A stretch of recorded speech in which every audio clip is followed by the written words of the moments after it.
Hello, and welcome to this ARA webinar with staff from CPDA, the Council of Producers and Distributors of Agrotechnology, titled Adjuvant Advantage for the Sales Agronomist. The sixth and final webinar in Season 3 of this series. Today's webinar will focus on adjuvants and unmanned sprayers and the future outlook of why adjuvants are so essential in unmanned precision applications.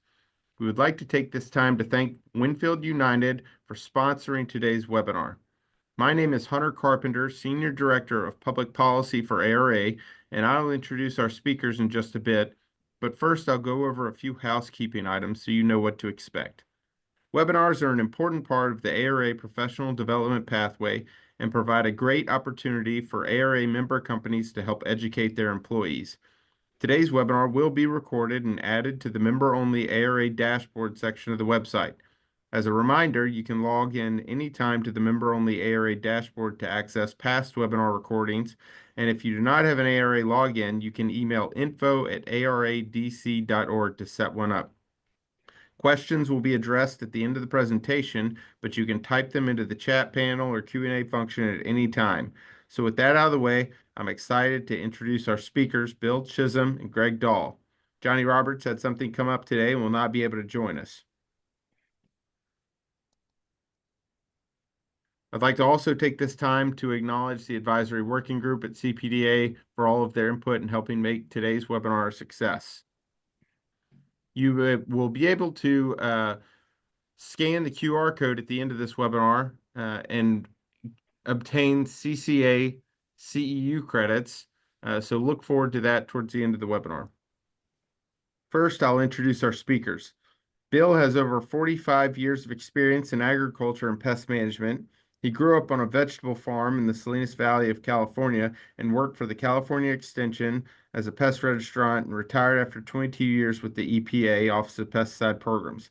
He received his PhD in weed science from Virginia Tech. Greg retired from Winfield United in December of 2023, following over 40 years working for both the private and public sectors.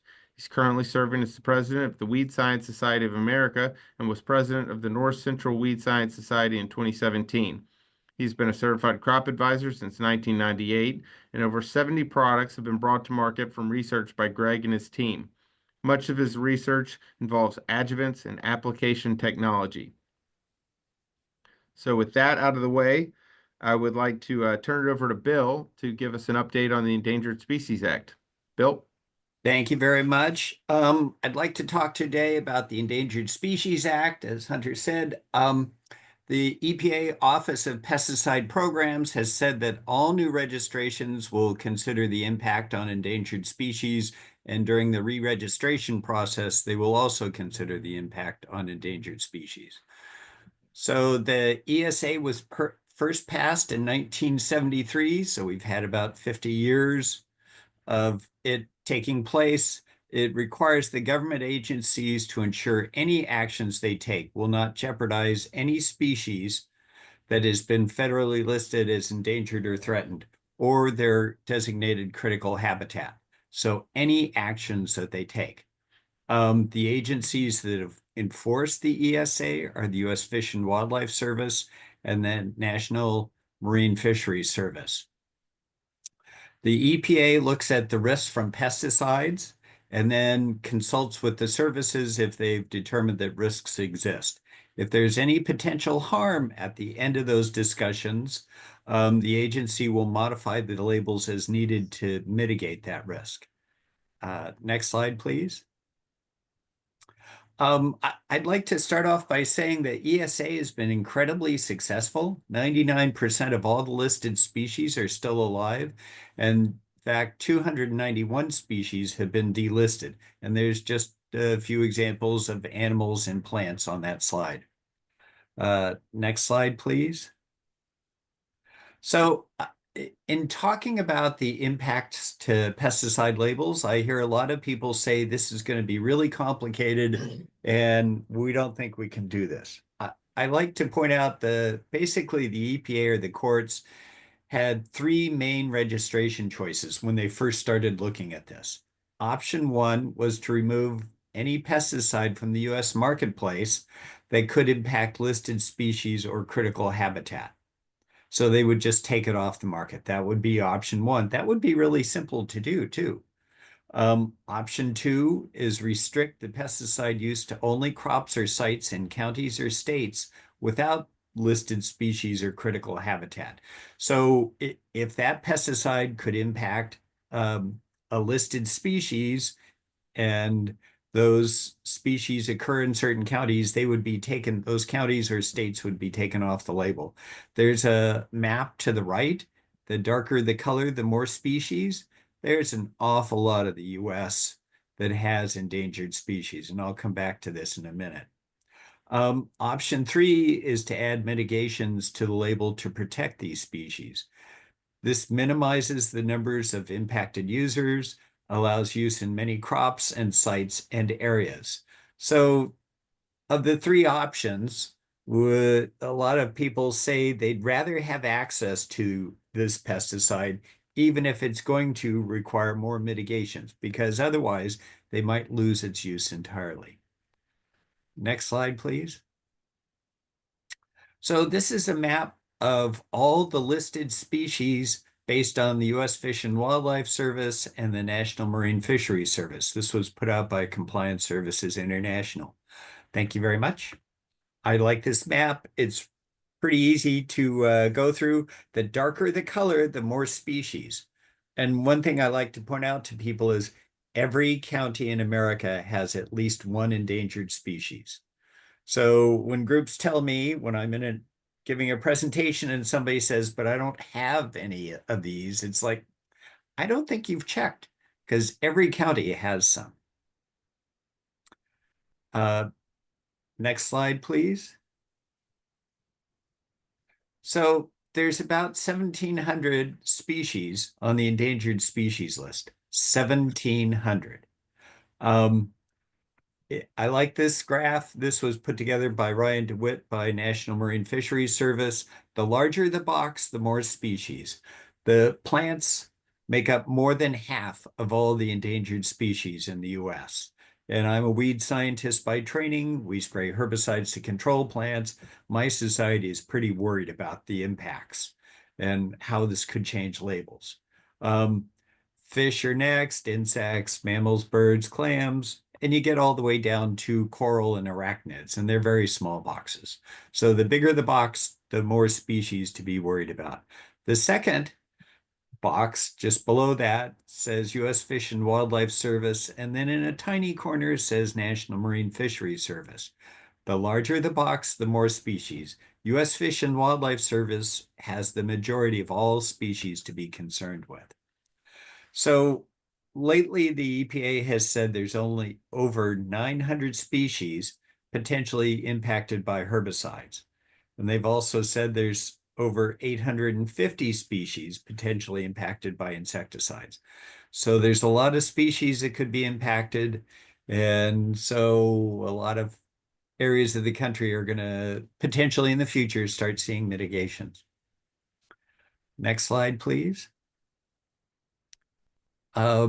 So what kind of label changes will we see to protect these species? And these are to protect the least listed species and their critical habitat. The first herbicide that came out that was evaluated for impacts on endangered species was Liberty Ultra. And the new ESA labels could start directing users to look at EPA web pages, such as Bulletins Live 2 or the mitigation menu. And there's basically three types of mitigations we'll start seeing on labels. We'll see additional mitigations to reduce spray drift. We'll see additional mitigations to reduce runoff and erosion. And if the agency thinks there'll be impacts to specific geographic locations, they will tell you to look at Bulletins Live 2, and that will address you to where these areas are. And these areas are called pesticide usage limitation areas. And so to simplify that, they're being called PULAs.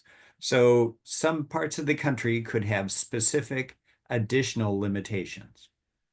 And I'll show you some examples. Next slide, please. So the first kind of mitigations that we're seeing on labels are spray drift buffers, additional buffers. And this is on a percent scale. The mitigations to reduce these buffers are on a percent scale. So in the current thinking, buffers are downwind only. In the past, we've seen omnidirectional buffers. In the future, we should see downwind buffers only. And the buffers are protect unmanaged areas. So a managed area, what the heck's an unmanaged area? A managed area is an area such as an agricultural field, a road, CRP land, mowed areas. So those managed areas can be part of your spray drift buffer. So if you have a soybean field next to a soybean field, that's considered a managed area and can be within your buffer distance. There's 15 ways to reduce buffer distances. And in looking at this, the EPA realized that some applications are really limited in scope and do not need buffers, such as spot treatments, tree injections, or chemigation. And the buffer distances go from 0 to 230 feet for ground applications. They can go from 0 to 320 feet for aerial and 0 to 160 feet for orchards for air blast sprayers. And that would be either insecticides or a plant growth regulator applied to an orchard. Next slide, please. So here's some label language from Liberty Ultra. And I just wanted to point out that it says on the right, in about the center of the screen, it says ground applications. If you're using medium to coarse droplets, you have a 10-foot buffer. Now, CPDA did a lot of work, thank goodness, and they convinced the EPA that if you use an approved drift reducing adjuvant, you can get that buffer distance down to 0 feet. So if you're concerned about spray drift buffers, this is just an example of one way to get that buffer down to 0 feet. So they spent a lot of time and a lot of effort and helped convince the EPA that that was a suitable thing to do. So, and in fact, you can reduce spray drift buffers depending on aerial or ground application. So that's a great thing. So just a couple examples of reducing the buffer distance would be to add drift reducing adjuvants, go to larger droplet size, or lower the boom height. Next slide, please.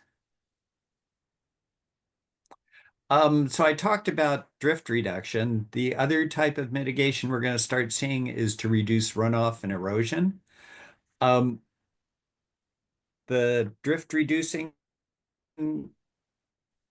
distances, the buffers were in the hundreds of feet. Here, the agency is concerned about downslope, only downslope movement, but up to 1,000 feet away. And they want to protect these listed species and critical habitat. Again, just like spray drift buffers, some areas outside of the treated zone can be included in the 1,000 feet, such as other ag fields, roads, gravel surfaces, field buffers, conservation reserve land, etc. So there are some ways to mitigate that just because those are managed areas. The herbicides will need 0 to 9 mitigation points. This is on a point system, and those number of points will be listed on the label. An individual herbicide will have a number of points, and it can vary depending on the crop, because not all crops have the same use rate, not all crops have the same timing, etc. So it won't necessarily be one mitigation point for that herbicide or insecticide for everything. There's approximately 40 ways to reduce runoff and erosion. And just like spray drift buffers, some applications don't need buffers, such as spot treatments, tree injections, chemigation, etc. Next slide, please. When the agency looked at runoff and erosion, they realized that some parts of the country were not as inclined to have erosion. And so they developed relief points, mitigation relief points, and these are at the county level. So if you have a dark brown, if your county is in dark brown, it has a very low probability of having runoff.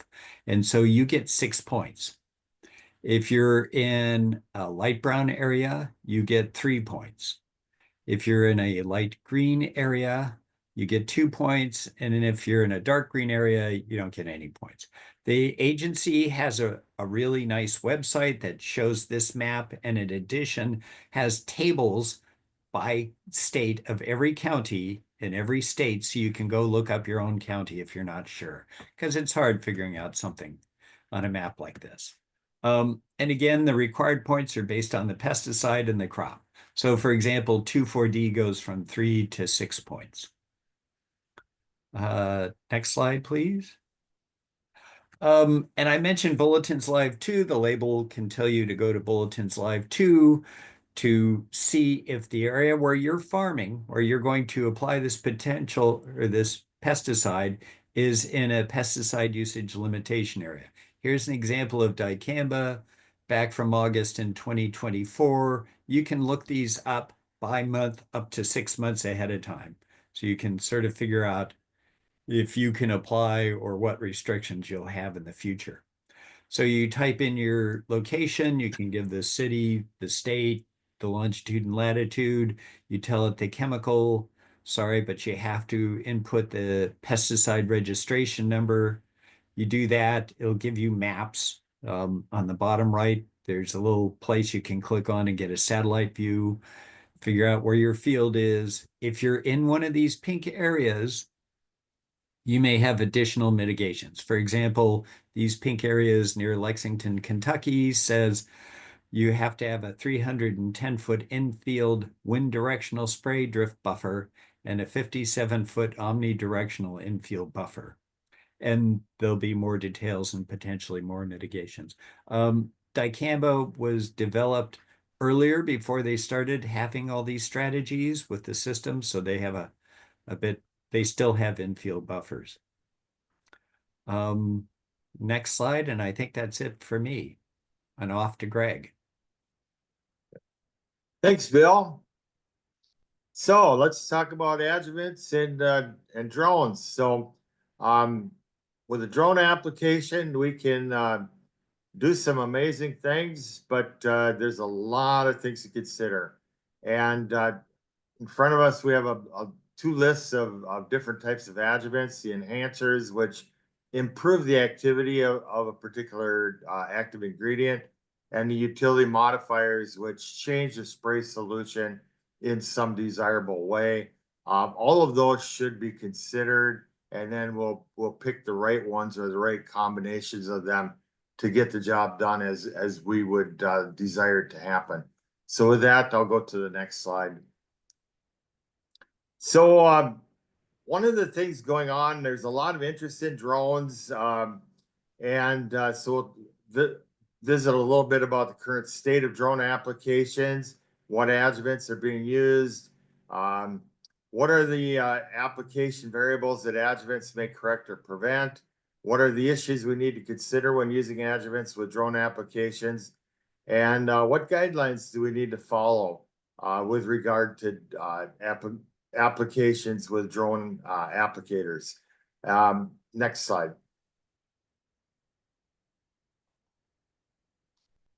So we'll start with a real broad framework here. So I believe that we're going to end up with 4 different types of drones. And the first type would be a huge ground drone. And we're pretty well set up for that because our ground application technology is very solid. The only difference here would be, instead of having someone in the cab, we would have someone operating this unit from a controller. But we pretty much understand an awful lot of the parameters to get a good job done with that. And then a second group is coming, which will be large aerial drones. And the military is already using these. They have actually planes with huge wingspans. 60, 70 feet that they're flying with a controller as well. And I believe somewhere in the future, we will have large aerial drones where the only difference between that and a regular aerial applicator is we won't have someone in the cockpit. We'll have them flying with a controller on the ground. And so those are things that are not going to change our technology a whole lot. And then we've got two more that will show up. And one is the aerial drones that people are talking about, the small aerial drones, and there's a lot of interest in that, and that will change technology quite a bit. And then we are also going to have swarms of small ground applying drones as well, and that will also change our technology as well as it is. So we'll have all four of these types of drones in the future. And then we will also have the conventional things that we're doing today. We will have the big sprayers that are being driven from the cab or aerial from the cockpit, or people running around with spray guns and things like that. So our current agriculture will continue to exist, and we'll make room for this new technology. Next slide. So we put down here a few advantages that drones may offer. And then as I look at this list, it's like, this is only the potential. We need to have good applications to realize these advantages. So the first one is pretty easy to consider and see, which would be, we will reduce pesticide use because we'll be spraying less of the acreage by using drones. One of them would be reduced pesticide exposure to workers. This is a very real possibility. This one, the third one is improved deposition of spray through crop canopy. And that one we have the potential to do, but we need to do these applications the very best we can in order to achieve that goal.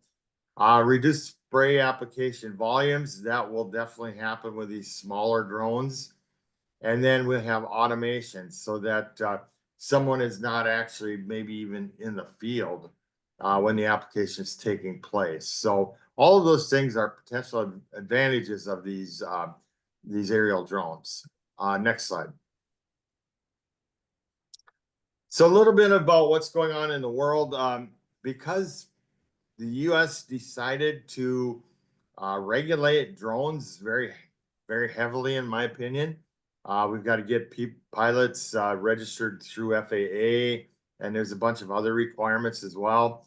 We're behind a lot of the rest of the world in drone applications. So in Asia, we've had drone applications actually taking place for over 10 years. Over 30% of, or no, up to 30% of the chemical applications in Korea are with aerial drones. China has more than 40,000 drone applicators in use. It's estimated there's about 5,000 to 7,000 drones in operation in the United States, covering between 10 and 15 million acres. And this number is going up rapidly. And there's improvements in technology and regulatory guidelines that should expand with their adoption. And I very much agree with this, that our regulation is behind and needs to move ahead. But yeah, we need to do this carefully. So it's okay to have the proper amount of regulation there. So like I said, in the US, we're behind. And we'll go from there. Next slide, please. So I'm going to present some data as we go along here, and my two main sources for the data is Steve Lee, who's the extension weed specialist from Auburn University. He's been doing a lot of work with drones down there, and then when I was with Winfield United, we started working with drones, and so there'll be some of the data will actually be coming from Winfield United, and we thank both of them for adding to this presentation. So going into drone characteristics, these are the small aerial drones. We're limited in the amount of weight we can haul, so we're typically applying in low application volumes, no more than 2 or 3 gallons per acre, some less than that. These units don't have a good agitation system, so we're limited to putting things in there that behave well. If we need agitation or there's a problem of things phasing, stuff like that, that is an issue for us. Early work was done with hydraulic or flat fan nozzles or some type of hydraulic nozzle. And lately we've been doing a lot more work with something called a rotary atomizer. These have been in use in aerial application for several years and can do a pretty decent job in certain situations. They have things that have requirements, but if you meet their requirements, they can actually do a very nice job. So they're becoming more common in these small aerial drones as well. And this last statement is, it says there's a lot more things in common using an aerial drone with ground applications than with air applications. And it's kind of a hybrid. I mean, there are some things that it does share in common with ground applications. One of the nice things with aerial applications, they have that big wing that really pushes droplets down, and that's helpful for getting canopy penetration and good coverage. And you don't have that weight, so we get some stuff going on there, but we don't get that level of push down. The one thing we do have with the drones that is like the aerial is that when we spray, that product is going to come down and then move out both ways. It's going to spread both ways, and then it'll get caught up in the airflow and go where things go. So with that, next slide, please. Okay, so we're just going to deal briefly with this.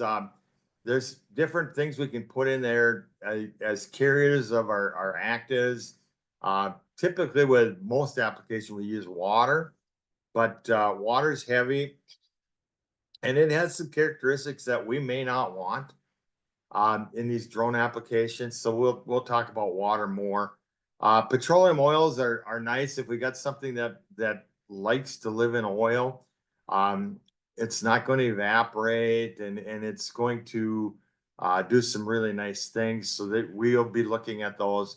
Fertilizers are heavy, and they can add some things to our mixes. And then we've got seed oils, which again, they're not going to evaporate and stuff like that. So we've got several possibilities of how we're going to change this application from a typical ground application to these aerial small drone applications. Next slide. Please. Yeah. So one of the things we have, which is a really bad thing on water, is that because we have no agitation, things like SCs or dries are going to want to fall out of solution. And so we're going to have a problem trying to get a nice, even application of active. We're going to have too much in a place. We're going to have not enough in a place. We may actually have plugging and things like that going on. So that makes water not great. With water, we can generate a lot of foam. We don't want that. We can have some incompatibilities due to we don't have an agitation system. And then water has a high surface tension. So water a lot of times will hit a plant surface, and because the plant surface is usually oil-based, it'll hit that plant surface and bounce or run off and not give us what we're looking for coverage and control. And then the other thing is water will beat up, and we may need the spreading that we need from an adjuvant system to make that behave itself. And then one of the things we have, as water is evaporating, as it's being sprayed, big droplets will land. Hopefully they land where we want them to land. Little droplets are going to go wherever the air currents take them. And so anything that doesn't land is going to be a loss, or we may have a spray drift situation. Next slide, please. Okay, so we can add a surfactant to our mix, and that is going to lower that surface tension. We'll be able to get more spreading going on. We'll be able to reduce the bounce, get things to land where we want them to be. So that's something we'll be looking at to add to our spray mixtures. If we have compatibility problems, we may want to use a compatibility agent to make things behave better than they would without them. And then we want to use foam reduction agents to make sure that we don't generate foam in the first part. And then the area where we've seen, I think, a real place for adjuvants in these drone applications is the use of drift reduction adjuvants or deposition agents, where we're going to get things to go farther into the crop canopy or the field canopy. We're going to get better coverage and better deposition, and the actives should work much better. So we see a real place for those with this adjuvant technology. Next slide, please. And then, so we're going to talk about DRAs. My background is I've done a lot of work with oil emulsion type DRAs, and I'm very familiar with them. And they should largely help a lot of the drone application, the drone applications. And so I'm very comfortable with these products and how they'll behave. And I do think there's a real promise those will work. I am pleased to see that there are people in the industry that are working with polyacrylamides and guar gums, which is another valuable DRA technology. And I hope that type of research generates applications that are beneficial to the drone applicators and their customers. And I think that they will. It's just that we're very early on and don't have a lot of data. So we're looking for better deposition where we want it. We want better retention where we want it. We want to get rid of off-target movement. And we need a whole bunch of research here. We need a lot more data to show what works and what doesn't work as we move along. So, and all these things are affected by the nozzle type or the application type and the application volume, how we actually select these adjuvants. Next slide, please. Okay, so this is a real nice way to just remember things. It's the 4 R's of good drone application. We want droplets to be the right size. We want to use the right adjuvant. We want to have the right canopy height, and we want the right swath width. Now, I'm going to throw another thing on here, and then I'll remind you of it again. One of the things we can do with these aerial drones is the same thing that pilots do. When they have wind that's causing spray drift, they can move upwind and apply upwind and let the wind help move the spray pattern into the target area. And we call that swath displacement. And that's a real nice tool the aerial applicators use. And it's a great tool that the aerial drone applicators can use, is to land that swath where they want it to be. And so that's a tool you don't have with a ground rig. It is a great tool for anything that's aerial. So with that, next slide, please. Okay, so we're going to talk about this. What we've got is an aerial drone there across the horizontal axis. We're looking at the wind moving from the left to the right, and you see stuff being deposited downwind. And then you look at the vertical axis. That's the amount of product that's applied at any one place. And so then we'll do the first transition here. There you go. So where we've got most of our spray, that's going to be our swath width. And the higher we bring it, the wider our swath width will be, but then we're going to run into problems with more drift, We may run into problems with more coverage, things like that. So we want to have a height low enough to give us this a good swath width where we're getting good consistent control. We also want that, you can see there's a lot of bounce in there on the amount of liquid that's being deposited. We want that to be relatively uniform across there. So we can use some adjuvants to develop that.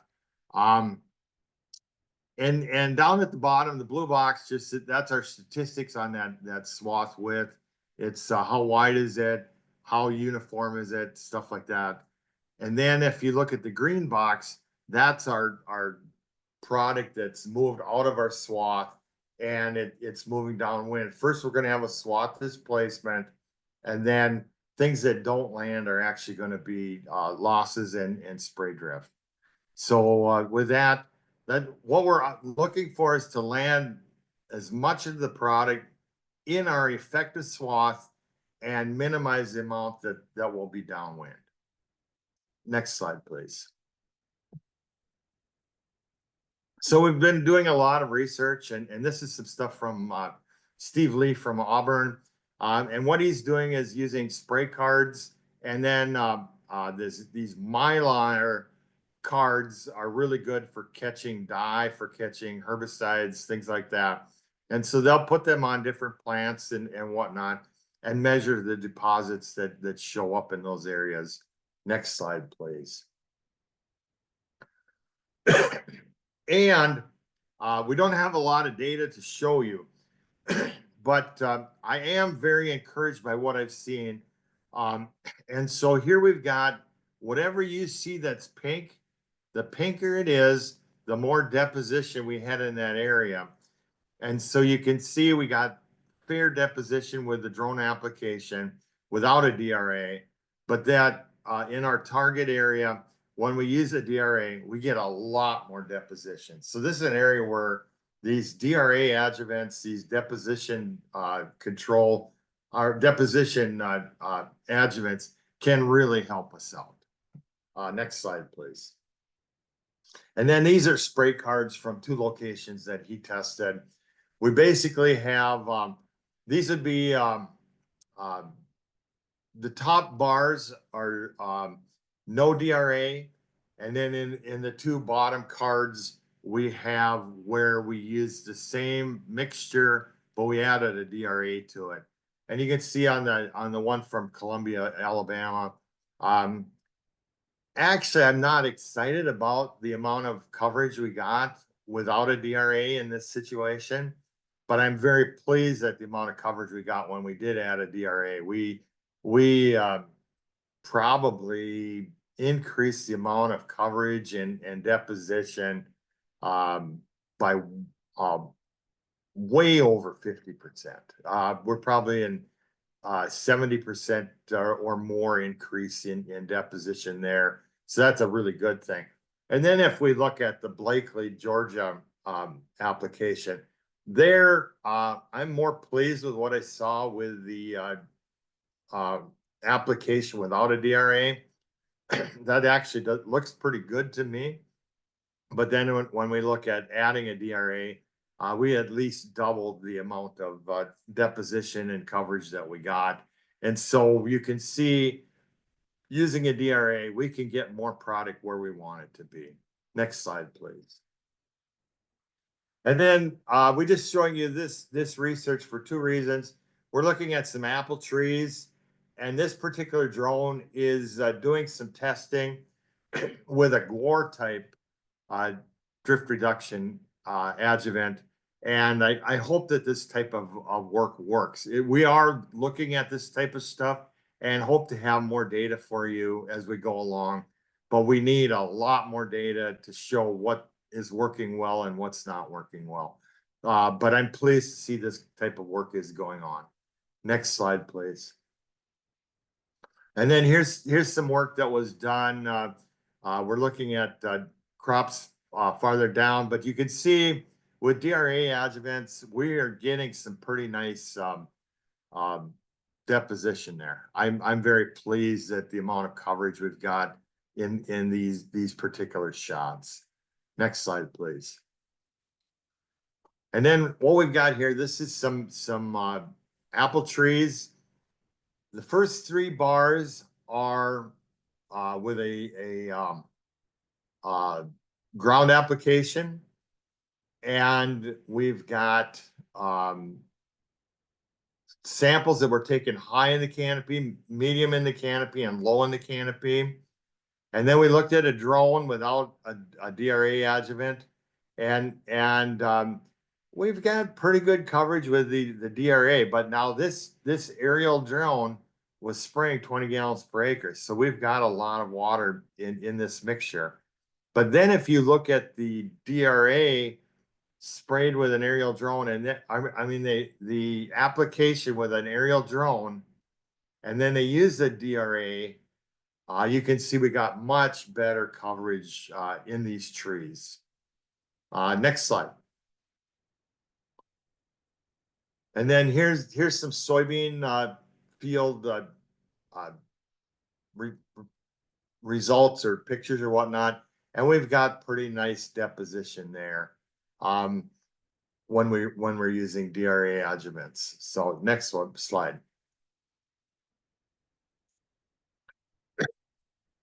Excuse me. So we know when we put things into a drone that we are making the situation more difficult. We don't have agitation. We can't spray as much. We can't use as much water. And so we are putting things into a difficult situation. And so we need to look at the different adjuvants to see if and when they can help us out. And a lot of times they can. We want a nice mix for as long as we're spraying, and then things happen.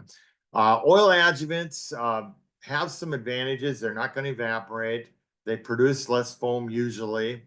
And then with some of the DRA adjuvants, we're going to need to, they can thicken things.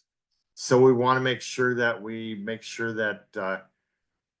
things behave themselves. So there's a lot of things to consider adding adjuvants to these drone applications. Next slide, please.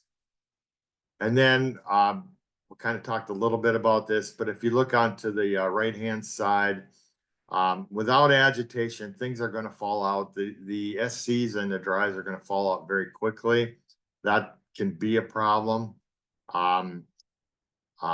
We're going to sometimes mix with fertilizers. That needs to be done carefully. We need to use compatibility agents where we can. And if you've never done something before, do a jar test, because you don't want to mess up your sprayer. Not everything will behave well, and you need to avoid the things that won't behave well. Next slide, please. This just talks about compatibility agents. There's the rates there. Most of the time, it's best to put these in before, as you're putting your mix together, before you put in your problem childs in your tank mix, so that things will behave themselves. And again, just reminding you, if you haven't done this before, do a jar test. Next slide, please. Okay. So one of the things that can happen with the drone applications is we may have injury concerns. First thing is the crop injury concerns are not due to the drone application. We can get them anytime. We get them with ground applications. We get them with regular aerial applications. We can get them with drone application. One of the things that does happen is that when you're taking water out of the system and more of your system is oil, you may tend to see more crop injury, crop response, things like that. And the biggest thing there is it is affected by the plants involved and the environment that they're in. And we see this all the time where if you spray in the West where it's very, very dry, a lot of times crop injury isn't a concern. Weed control actually is a concern. As you move farther east and farther south, we get to a situation where crop injury, because of high relative humidity, high temperatures, plants growing lushly, we see more crop injury. And so that's something to be aware of. With that, next slide, please. And then there are a lot of legal requirements. FAA requires the the operator to be permitted to do that. They've got to pass all their classes and get all their certifications that they need. We've got all of our FIFRA regulations, stuff like that. One of the things EPA has done, which is helpful, is they say that pesticides that are applied for aerial application may be applied aerially by a drone. So that's helpful. Now, if you've got something that's not applied or not approved to be applied aerially, you can't apply it with an aerial drone. So, and then we've got some things moving on about how do you mix it? What's the right recipe? Stuff like that. So next slide, please. So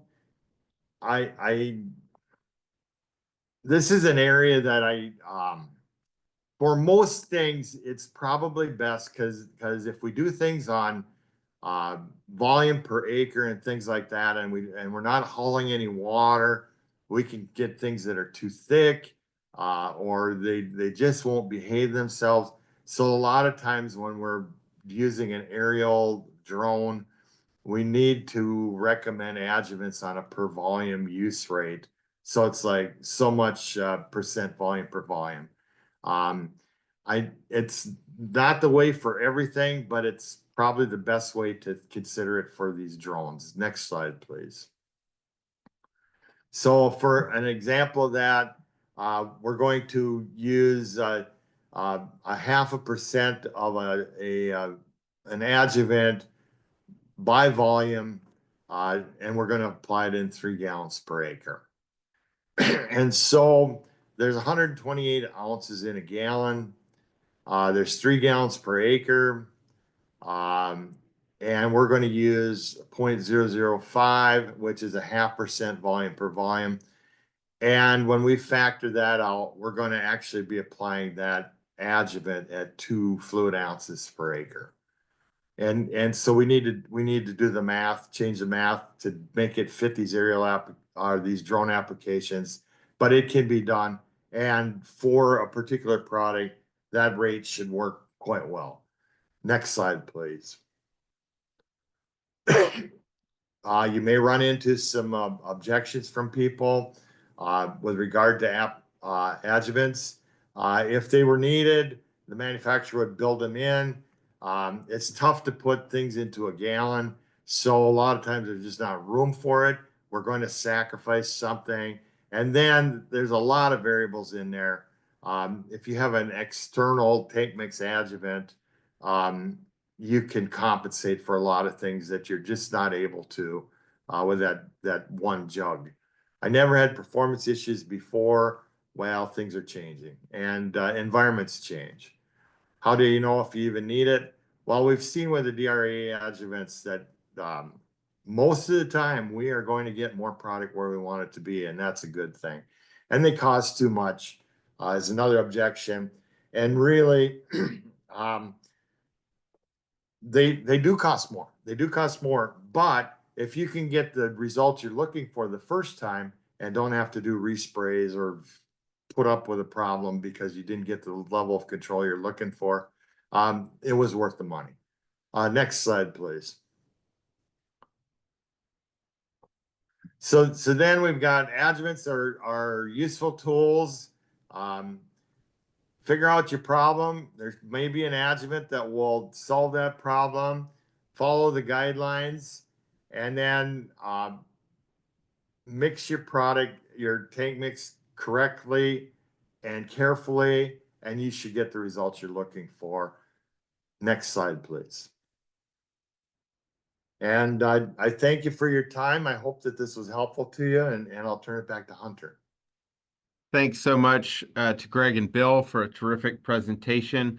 I've already started seeing some questions pop up in the chat and in the Q&A function, so feel free to send those on. We want to again thank Winfield United for their sponsorship of today's webinar. And here is the QR code you can scan for your IPM Certified Crop Advisor CEU. So with that, I will start going through some of these questions, and we'll get some great answers from our experts here. First question, the webinar states it is about unmanned application equipment, but the focus is on UAV. There are also unmanned ground rigs, and we have some of that can go through. So did you all want to hit on some of those unmanned ground rig points? I just know that they exist. So are these large ones or are they small ones? And I apologize, but Yeah, yeah, go ahead. the large ones should behave pretty much like the ones with an operator in the cab. There should be a lot, so that should be able to come across really well. With the small ones, again, you're probably not going to be able to haul as much water, stuff like that. So then trying to custom make your tank mix so it fits your situation, you're going to have to do a lot of the same things that the guys with the aerial drones have to do as well. Next question. It was mentioned that pesticides that have an aerial application label are also labeled for drones. Can the same be said for fertilizers? That's a good question. I'm not, well, to fly the drones, they have to have fulfill the FAA requirements.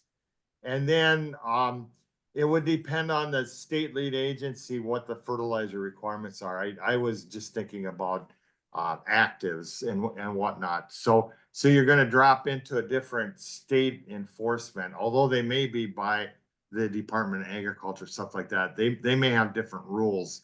But the first one is to fly, they're going to have all the FAA requirements. That's a good question. We'll try and follow up on that. Next question. How many platforms have you tested? I saw T40 listed. Are there any others? The ones that I'm aware of are smaller than that. But we're, like I said, we have a lot of work to do. Next question. Is a drone application more like an aerial application or more like a ground rig in terms of coverage? So the thing that I mentioned earlier is you don't have the wing pushing the spray down. And for that, I think that the deposition is more like a ground rig on that piece. For the volume, the ground rig is going to have a much higher spray volume. And so it's really important to set everything up right because it's going to be hard to do as good a job as a ground rig. But now I'll throw this qualifier on there, which is a ground rig traveling slow will do a great job, and a ground rig going fast will not do as good a job. So it will be easier for a drone to do as good a job as a ground rig going fast, but it'll be hard for it to do a good job, as good a job as a ground rig going slow. Hopefully that made sense. Next question. Do we need to worry about water conditioners when doing drone applications? So a little bit. One of the things is we can use that oil adjuvant to help improve the control and stuff like that. And one of the things with the water conditioners, it's not quite as critical as it is with a ground application in that we're not hauling as much water. So let's say we got 1,000 parts per million water, which is terrible. If that's being applied at 2 gallons per acre, it's not going to be as antagonistic as if that was going out with 20 gallons per acre. So we get a little forgiveness with smaller spray volumes. Next question. If a pesticide label does not have an aerial application point on it, can they still apply using UAVs? Not the aerial ones. Yeah. And another question, where can you get more information on drone applications? Do you want to handle that one? Well, I do know that there is an association of uncrewed vehicles called OVSI, Association of Uncrewed Vehicle Systems International. They have a lot of good information. I know ARA has started looking into getting more into the hands of our retailers in the way of uh, development and how they can learn more. Over the years, we've had a number of ag retailers reach out to us to try and get their FAA certification done, their licensing. The last time I checked with FAA, this was been about a year or two ago. They had one person handling all of the registration and certifications over there. So there has been a backlog and request for some of these licenses. Last question. With the drone industry seeming to make the switch to rotary atomizers, do you see the adjuvant market adjusting for this in any way? So I was using rotary atomizers in aerial applications previously, and we can have the adjuvants have some nice benefits for that, and so I think that there will definitely be a place for adjuvants with rotary atomizers. Fantastic. Well, Greg, Bill, thank you both once again for wonderful presentation. This concludes our series for the year. We'll hopefully be back for series 4. So stay tuned for those announcements. Again, you can find all of our recordings, past recordings, on the ARA website. If you have trouble logging in, just email info@aradc.org to make sure that you have a login for our website. That's about all the time we have for today. Thank you again to our speakers and CPDA for helping put on this webinar, to Winfield United for sponsoring the webinar, and additional thanks to all of you who participated today despite your busy schedules. So thanks, everyone. Have a great week. Thank you. Thank you.